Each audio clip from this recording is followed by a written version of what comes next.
I believed he would benefit more from college, so I decided to forego further education and start working. I took a part-time job nearby, and after a few years became a full-time employee. The company I work for isn't as well-known or well-paid as some big corporations, but it has a warm, friendly atmosphere. Even though I only had a high school diploma, I was warmly welcomed. Many people shared their work knowledge and personal advice, thanks largely to President John Williams. President Williams had also given up on college due to family circumstances and started the company with a friend. Several employees like me had only high school or even middle school diplomas. President Williams always looked out for us, inviting us to meals and giving generous bonuses. His caring nature earned him the respect of every employee. However, that atmosphere was disrupted by Mary Johnson, recruited as a department head for her exceptional talent. Mary came from a wealthy family and had attended elite schools. She flaunted her expensive accessories and often bragged about her possessions to us. Mary had a terrible work attitude. She looked down on employees without prestigious degrees, treating those with only high school or middle school diplomas as servants. Her comments made it clear she considered us lower in society. Unsurprisingly, she was avoided by everyone. Mary particularly disliked me and made snide remarks whenever we met. "So, you only have a high school diploma? I don't need useless grads like you on my team." Hearing this all the time left me exhausted. One day, I asked her why she spoke so poorly of me. Her response was shocking: "Poor people with only a high school diploma are unpleasant to look at. I don't want you in my sight." It seems she genuinely felt that way, as she never gave me meaningful work and only assigned pointless tasks. Just yesterday, she handed me a broom and a rag, telling me to clean a storage room full of junk. This room might be used someday. If you clean it now, it will be nice and tidy later. Even a useless high school grad like you can handle this, she insisted. I tried to explain that I was too busy, but Mary wouldn't hear it. Maybe someone else who's free can do it, or we can handle it during year-end cleaning, I suggested, bowing my head. Mary was furious. "Are you refusing a task from your superior? You need to restart your career from scratch," she said, shoving the broom and rag into my hands and standing guard. With no choice, I began cleaning. After 10 minutes, Mary got bored and said, "Do it as soon as you're told next time. I'll let you off the hook for today." Finally, I could return to my actual work, but that was a mistake. A few hours later, Mary stormed in shouting, "Why did you stop halfway? Don't you have any sense of responsibility?" I held back my frustration, listened quietly, and was left mentally and physically exhausted. Everyone in the office wondered how Mary became a department head. She had skillfully presented herself as a cheerful and kind elite during her interview, fooling the interviewers. Mary had a history of impressive achievements at her previous job, which earned her a department head role here. Her reputation for business management preceded her. When she first joined us, she made a great impression on the president and other executives.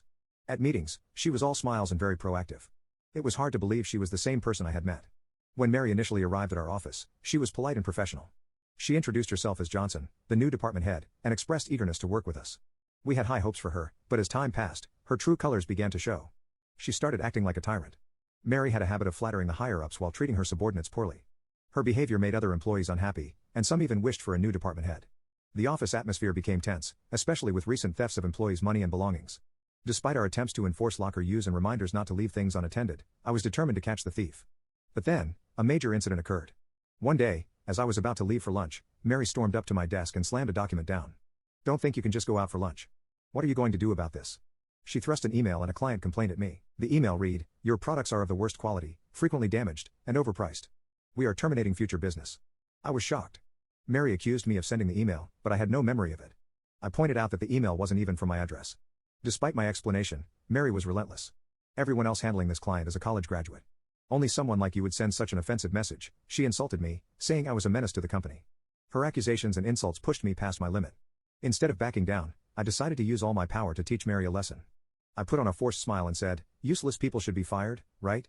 Mary seemed to sense something was off but assumed I had accepted her opinion. She quickly returned to her arrogant self, sneering at me. From then on, Mary made snide comments like, "It's refreshing not to have a nuisance around," or "I'm glad to be free from babysitting an incompetent employee." Her cluelessness only made me want to laugh. The next day was the company's shareholder meeting. When I arrived at the venue, Mary saw me and confronted me angrily. "Why is a lowly employee like you here? This meeting is for insiders only." I calmly explained I was instructed to attend. Mary, ignoring me, started pushing me out. "Get out before you bother the president." I was at a loss, unsure of how to stay when I was being pushed out. As the shareholder meeting was about to start, the president arrived. Mary interrupted my explanation, putting on her polite smile for him. "This is James Smith. He was trying to attend the meeting without knowing his place. I was just sending him away." The president's expression darkened. "What are you talking about?" He turned to me. "Smith here holds 90% of the company's shares as a special controlling shareholder.